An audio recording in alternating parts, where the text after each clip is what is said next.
अदृश्य पुल का रहस्य। यह कहानी है राघव की, जो एक छोटे से गांव में रहता था। गांव के पास एक पुरानी नदी थी, जिसे लोग मृत नदी कहते थे। माना जाता था कि नदी के ऊपर एक अदृश्य पुल था, जो केवल साहसी और सच्चे दिल वालों को दिखाई देता था। लेकिन यह पुल उन लोगों को बहुत बड़ी परीक्षा में डालता था। कहानी की शुरुआत। राघव एक 16 वर्षीय लड़का था, जिसे रोमांच और खोज में दिलचस्पी थी। वह अपने दादा दादी से नदी के अदृश्य पुल की कहानियां सुनता था।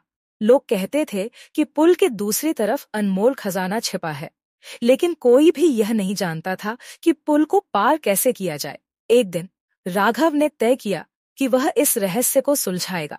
वह अपने साथ सिर्फ एक पुराना नक्शा और दादा की दी हुई लकड़ी की छड़ी लेकर निकल पड़ा। Mid point. राघव नदी के पास पहुंचा। नदी का पानी बिल्कुल ठहरा हुआ था, जैसे उसमें कोई जीवन ही न हो। उसने नक्शे को ध्यान से देखा। नक्शे पर एक निर्देश लिखा था, पुल को देखने के लिए सच्चे दिल और दृढ़ विश्वास की जरूरत है। राघव ने अपनी आंखें बंद की और मन ही मन सोचने लगा, क्या मैं तैयार हूं? जैसे ही उसने आंखें खोली, उसके सामने एक अदृश्य पुल का आभास हुआ। लेकिन पुल पर चलना आसान नहीं था।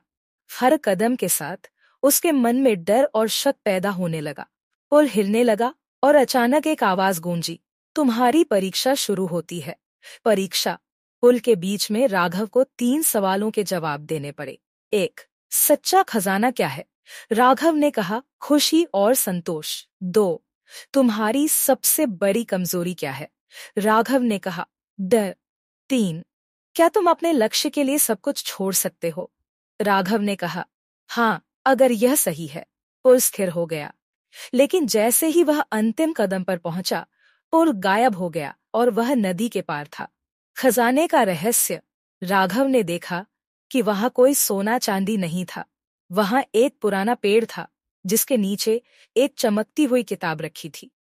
किताब में लिखा था, सच्चा खजाना तुम्हारे अंदर है। यह तुम्हारे विश्वास, साहस और सच्चाई की शक्ति है। अंत। राघव ने वह किताब अपने साथ ले ली और वापस गांव लौट आया। उसने सीखा कि असली जीत हमेशा अंदर से आती है और सच्चा खजाना हमारे कर्म, विश्वास और साहस में है। उसने यह सबक अपने गांव के बच्चों को सिखाया और एक प्रेरणादायक व्यक्ति बन गया। सीख। खजाना पाने के लिए सबसे पहले खुद को पहचानना जरूरी है। नेक्स्ट वीडियो के लिए चैनल को सब्सक्राइब करें और बेल आइकॉन दबाना ना भूलना।